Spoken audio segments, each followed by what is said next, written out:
राष्ट्र ने मनाए अमर शहीद ठाकुर जोधा सिंह अटैया जी की 168वीं पुण्यतिथि। आ रही है उनसे भी आप एक बार सेट हो जाओ। हाँ चलिए।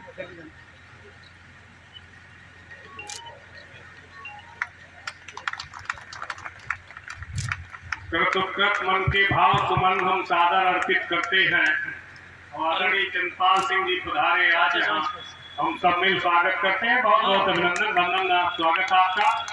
आप हमारे जनपद जिनके लिए ऋणी है, ऐसे स्वतंत्रता संग्राम सेनानी जिनकी यहाँ मूर्ति भी स्थापित, उनके पंडित के रूप में प्रथम सम्मान आपका माल्यार्पण कर। यही विमोचन है जब ये कवर खोल करके वो सामने ऐसे दिखाया जाता है फोटो की शक्ल में कि फोटो खींचे, इसी को विमोचन कहते हैं। किताब के विमोचन का यही तरीका है। जितने अतिथि होते हैं सबके पास लिफाफा बंद किताब होती है, फिर सबके साथ खुल जाती है, चित्र पूरा खुला खुला आता है। भाई आओ पीछे, जोरदार ताली से स्वागत करेंगे। सामने सब लोग अपना किताब ले लेंगे।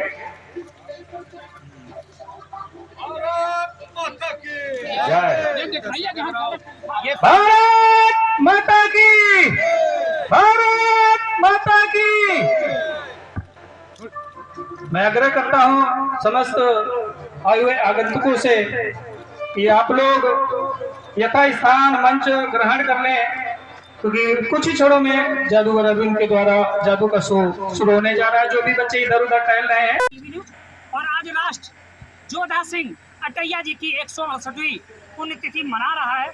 इस अवसर पर विजय जी ने जो पुस्तक लिखी है वाकई दरअसल अपने आप में बहुत कुछ बयां करती है। जुबा की ये निशानी, क्योंकि 52 इमली पर इसी स्थान पर लिखी गई थी विश्व पटल पर कहानी।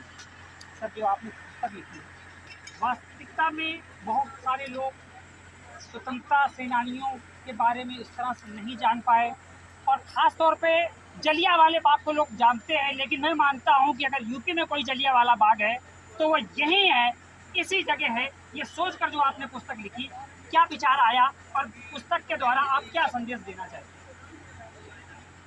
सबसे पहले मैंने, जैसे कि पहले भी अपने आप सब लोगों के बीच जो मैं व्याख्यान दे रहा था, तो दरमियान मैंने ये बताया था कि मैं जो पहली बार इस गाँव के कैंपस पे आया था, इस शहीद स्थल पे आया था, तो मेरे गूज़बम्प्स खड़े हुए। वो 94 की बात है जब मैं हाई स्कूल में पढ़ रहा था। आते जाते कहीं ना कहीं मेरे अंदर, मेरे दिमाग में क्लिक करता कि हम अंग्रेज़ों ने अपने लिए बड़े बड़े गार्डन बनवाए हैं, जिसमें घूम घूम के वो गार्डन आज हिंदुस्तानी सरकार होने के 70-75 साल बीत रहे हैं। एक बाग हम ऐसा नहीं बनवा पाए, हमारी भारत सरकार नहीं बनवा पाई जिसको देख के हम लोग बाग बाग कर सकें। इस शहीदों के बाग को बाग नहीं बना पाई है, ये जिसे हम अपना तीर्थ मानते हैं। अगर सरकार चाहे तो ये तीर्थ स्थल के रूप में परिवर्तित हो।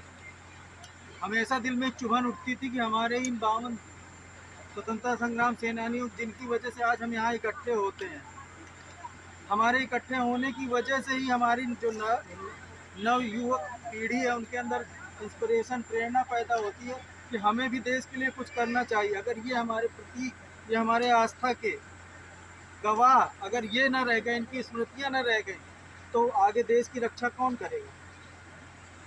मेरा उद्देश्य किताब लिखकर बहुत बड़ा साहित्यकार बनना नहीं था। मेरा पुस्तक लिखने का एकमात्र उद्देश्य था कि जोधा सिंह का नाम और इस पावन धरती का नाम अंतर्राष्ट्रीय स्तर तक जाना जाए, जिसकी शुरुआत मैंने अपनी पुस्तक के माध्यम से की है।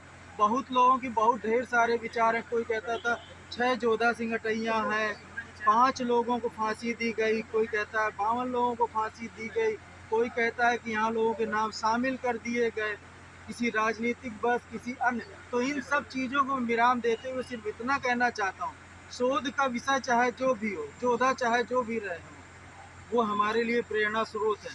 उस खड़े स्टैचू में उन्हीं जोधा की आत्मा होगी जिन्होंने वास्तविक रूप से यहाँ अपना बलिदान दिया होगा। तो मैं सिर्फ इस माध्यम, आपके मंच के माध्यम से ये कहना चाहता हूँ कि हमारे इस शहीद स्थल 52 इमली का नाम राष्ट्रीय स्तर तक पहुँचे, मेरी किताब के माध्यम से पहुँचे, आपके चैनल के माध्यम से पहुँचे, जोधा सिंह अटैया का नाम जाना जाए। अंतर्राष्ट्रीय स्तर तक, क्योंकि इन्होंने 1-2 दिन में अचानक पुलिस वालों पे हमला करके अपना ख्याति नहीं अर्जित की थी। इन्होंने पूरे लगातार पूरे साल तक, 1.5 साल तक लगातार अंग्रेजों से लोहा लेते रहे। किताब का बहुत महत्वपूर्ण पहलू ये है कि मेरी कई लोगों से चर्चा हुई, बोले आपको बहुत हल्की जानकारी है। हल्का क्या होता है? किसी नाम को ऊपर तक ले जाना हल्का होता है? नाम को ऊपर ले जाना हल्का नहीं होता। तथ्यों का सहारा लेते हुए अगर मैं उनके बलिदान को किनारे कर दूं या उस पर ध्यान ना दूं तो ये गलत होगा। मैं जैसे भी अपनी कल्पना शक्ति के सहारे जो उपलब्ध डाटा हैं, फेसबुक, व्हाट्सएप या गजेटियर, जो हल्की फुल्की जानकारी मिली है, मेरा मानना ये था कि अगर मैं कुछ शब्दों में ख़त्म कर दूंगी तो पुस्तकों पढ़ के लोग यूं ही फेंक देंगे, उनके जीवन के बारे में सोचेंगे। तो मैंने लिखने में अपना सहारा ये लिया कि किस शैली में लिखा जाए। तो इसमें मैंने नावल के रूप में इसको लिखा।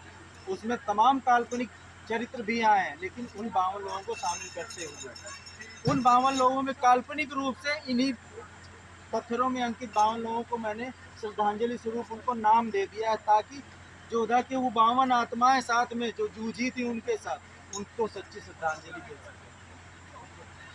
वाकई सच्ची श्रद्धांजलि जब ये होगी जब हम जोधा सिंह और उनके 52 जो शहीद हुए हैं उनको हम नमन करेंगे और उनको याद रखते हुए अपने जीवन में कहीं ना कहीं उतारने का प्रयास करेंगे। बने रहें प्रो इंडिया टीवी न्यूज़ के साथ। शहीद स्थल 52 इंग्लिश से। धन्यवाद। 1 मिनट रुक जाइएगा।